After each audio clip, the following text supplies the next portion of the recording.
So next up, we have Walkabout Resources. Walkabout Resources is trading under the ASX code WKT and has a market cap of approximately 85 million. Walkabout Resources is developing the high-grade Lindi Jumbo graphite project in Tanzania. The company also has a large holding over the Amani Gold project, which is also in Tanzania. Presenting for the company today, we have non-executive chairman, Mike Elliott. Mike, welcome to the network and please take it away. Thanks, Manny, and thank you for the invite. Here I am, the third mic up today. What you see in front of you is actually the Lindi Jumbo graphite project, which is finished construction now and is operating, as we would expect. Okay, if we could advance to through the disclaimers. So this is an aerial view of Lindi Jumbo. You can actually see the mine up to the top left. In the centre of the screen is the plant, which you saw on the first slide. To the and down immediately in front of us is the accommodation camp. Lindi Jumbo is a graphite production, and for those of you that don't know about graphite, it is in fact one of the critical minerals, which is obviously very topical and has a multitude of industrial uses. The one which is most noteworthy today is clearly it's used in lithium-ion batteries. In fact, lithium-ion batteries contain more volume of graphite than they do lithium. Speculated why are they called lithium-ion batteries instead of graphite, cobalt, nickel batteries. If I could have the next slide, please. So Lindi Jumbo and Walkabout is a very high grade, what we call coarse flake. So there's a difference between coarse and fine flake graphite project in Tanzania. It is suitable for both the battery market and the non-battery market. And the non-battery market is where you actually get premium pricing. In fact, our battery product is our lowest margin component of what we produce. The project is very much right-sized. It's an industrial mineral, and we seek to maximise both margin and cash flow. And this will be very clear on some of the things which I'll present today. All of our approvals and permits are in place. And in fact, we've got to the point now that we've announced today that we're actually shipping our product this week. It's the first debt-funded project for graphite in the world. There's a number of other graphite projects, but all of those have just only been done through equity. This shows the outstanding economics of Lindi Jumbo, and we have 100% access to infrastructure. Can we move to the next slide, please? Quite an unusual board here for a small cap like Walkabout. Myself, I have a background of being the global mining and metals leader for EY. Phil Montgomery was the global head of projects at BHP Billiton. Andrew Cunningham also worked in majors like BHP Billiton, but was in fact the discoverer of Lindi Jumbo. He's a geologist. And Peter Finnemore, another non-executive director, was the chief marketing officer at South 32. So great experience for bringing both the project on board and also being able to sell an industrial mineral in an environment where it's end-to-end selling that's really done there. Next slide, please. So the key highlights of Lindi Jumbo and Walkabout is that it is the highest ranking margin graphite mine in the world. It does access that through a higher premium through largely the non-battery products we produce, which is about 74% by volume of what we produce. It is in the lowest quartile cost producer. So we got it on both ends, both got a high price and a low cost, therefore delivering the number one margin in the world. It has a superior product mix to those that are only focused in on the fine flake because we hedge across multiple customer markets. It's ex-China, and this is quite important in terms of battery minerals. For many people tuning in today may be aware that there's increasing competition between China and Europe and North America, particularly about critical minerals and being able to secure up supply chains necessary for the future ongoing production of key products and consumer products that are necessary, such as EVs for batteries for EVs and so forth. It's our larger flake size also gives us this premium as well. We have the highest reserve grade of any reported underdeveloped graphite project in Africa, and at 17.9%, that is truly outstanding, and that's one of the reasons it drives us to the bottom. So, as I was saying before, as a graphite producer, where you want to be is the bottom end of the cost curve, the top end of the margin curve. We're both. And you can see Lindy Jumbo there. This is from Benchmark International, who provides the margin curve and the cost curve information.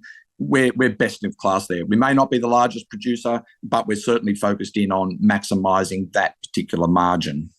Next slide, please. So we produce 4 products there with price increasing as you go through each of those 4 products. So the base product we have is small flake. That's for flake which is under 180 microns. That's primarily what's used to turn into battery anode material. It represents about 26% of our production, but only 12% of our revenue. We then move into what's more of our coarse flake materials, so our large flake, which is greater than 180 microns, but under 300 microns. That's used in things like expandable graphite, which you'll find in your iPhones, which you'll find in high purity electrical conductive and heat transfer devices. It's also used for fire retardants, things to avoid things like the Grenfell Tower disaster that took place. Similarly, as you move above that, you move into larger flakes yet again. So that's above 300 microns, which is the jumbo flakes. And that's particularly used where the expansion ratio of being able to take graphite flakes and increase their volume up to 500 times in volume, those metallurgical characteristics are seen most valuable, and we have that with our jumbo flake. And then super jumbo is for all those which are greater than 500 microns and are very rare throughout the world. And we're just blessed to have them in our deposit. Next slide, please. So with each one of those attributes adds to where we're able to extract premium pricing. So the coarse flake, as I've said, the pricing attached to large, jumbo and super jumbo are all higher than the products that are just used for fines applications such as battery anode material. We have that material, but we also have the premium stuff on top of that. Then there's other metallurgical characteristics which add to the quality. So the expansion ratio.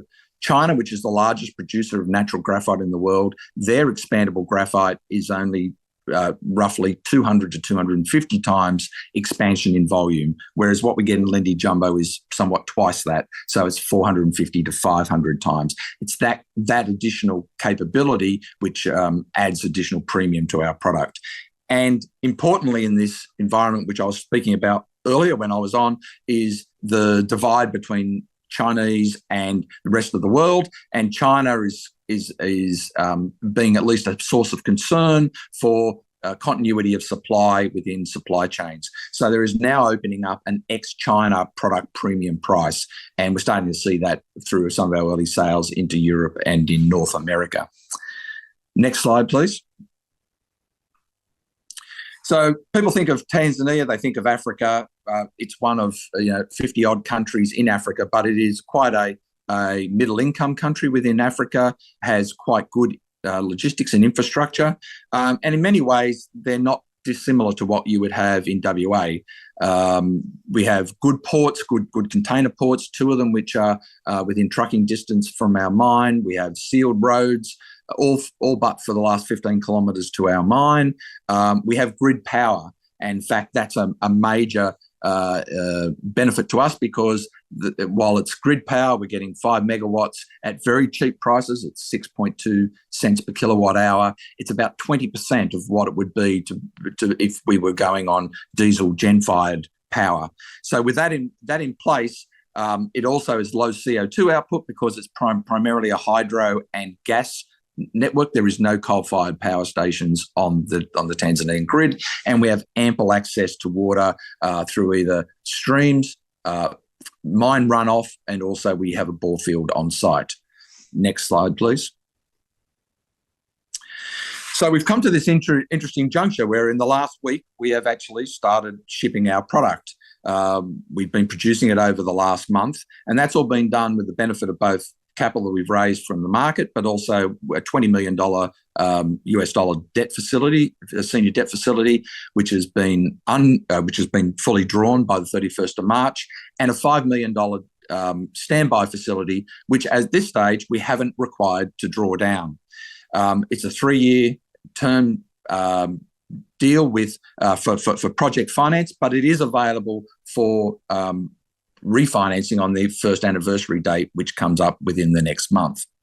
Our offtake, our sales of graphite, is sold to 100% to an international commodities trader, Wogan Pacific, that are based in London but have extensive networks throughout Europe and Asia.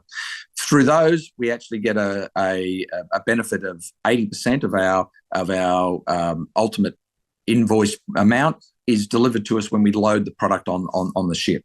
And so that certainly helps with the funding of our working capital, and that's available now with our first few shipments. Next slide, please. The guidance that we've given to the market, besides our ramp up, is generally still in line with our definitive feasibility study, which was done in 2019. In there, some of the key metrics is this is 40,000 tonne a year operation.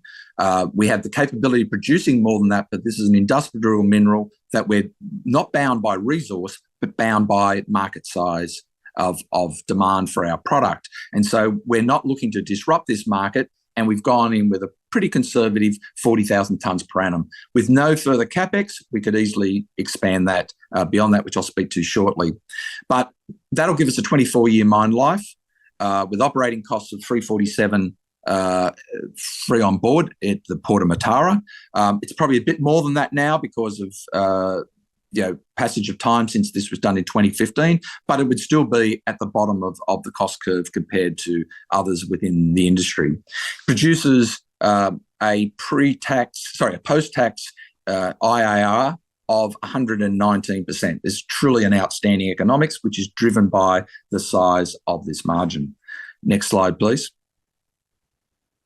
So where are we on the timeline? Well, we've been in construction for the last year or so. Our first sales are happening this quarter, and we ramp up through July and August, which will be producing basically the throughput at 40,000 tonnes per annum at the required product distribution that I mentioned before at the minimum purity levels which our customers expect. Our recoveries will probably come in later in the year. Next slide, please.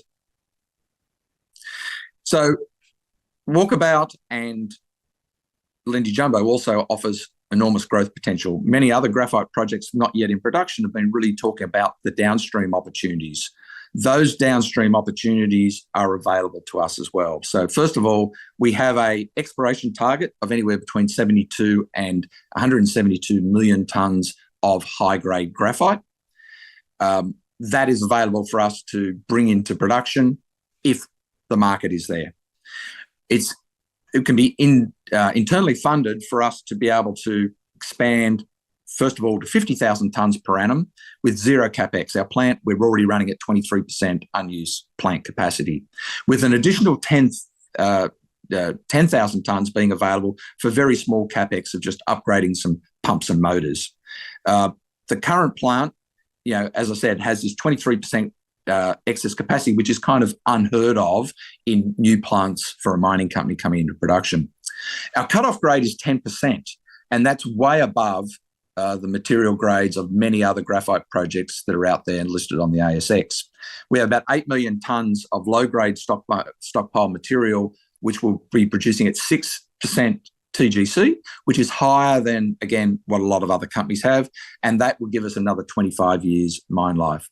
All of the downstream opportunities that exist with many other companies have spoken about, whether that's getting into precursors for battery production or expandable graphite, are all available to us and are low-cost options that we can fund from internal growth. Next slide, please. Thanks, Manny.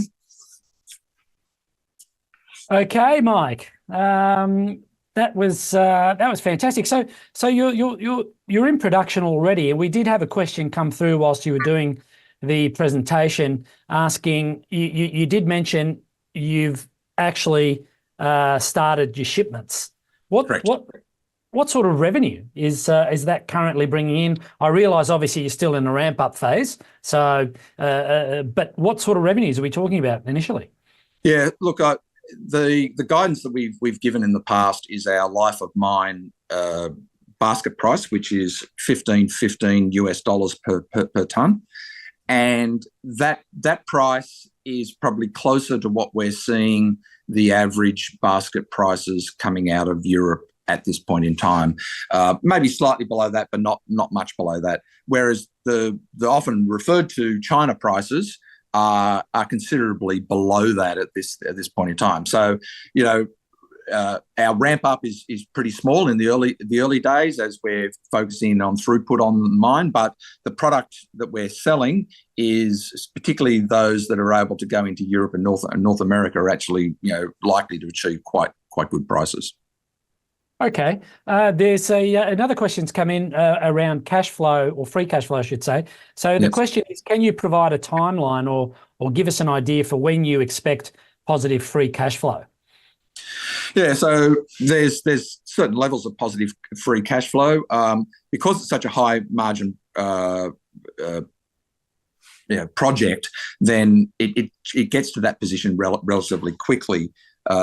The ramp up is important, it's getting the volumes out, but it's only a few months over the ramp up period. So once we finish ramp up, we would expect to be at an operational level to certainly be in positive cash flow. So that the guidance we've given the market and here today is, you know, that through probably July and August.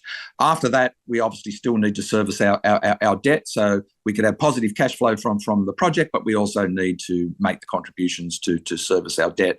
But over the course of the next half year, we're certainly looking to be fully cash flow positive. Okay, and just to wrap it up, what is, in terms of news flow over the remainder of 2024, what are perhaps some of the key pieces of news that investors and shareholders can expect to be seeing? Yeah, I think because we are in that ramp up phase, and we've now proven that, you know, customers want our product and that they're paying good prices for it. It's now around volume and getting our flake distribution. What we expect over the next couple of months through that ramp up, it will be those which are ultimately the driver to your previous question, which is how quickly do we get to positive cash flow. This isn't in an industry where some of the larger players are yet to be cash positive from operations, and our big proof point will be when we can deliver that, and we believe that that's only several months away. Mike, thank you for your time today. Hopefully we can get you back in a few months' time and get an update on the progress with ramp up. That'd be fantastic. Great, thanks, Manny.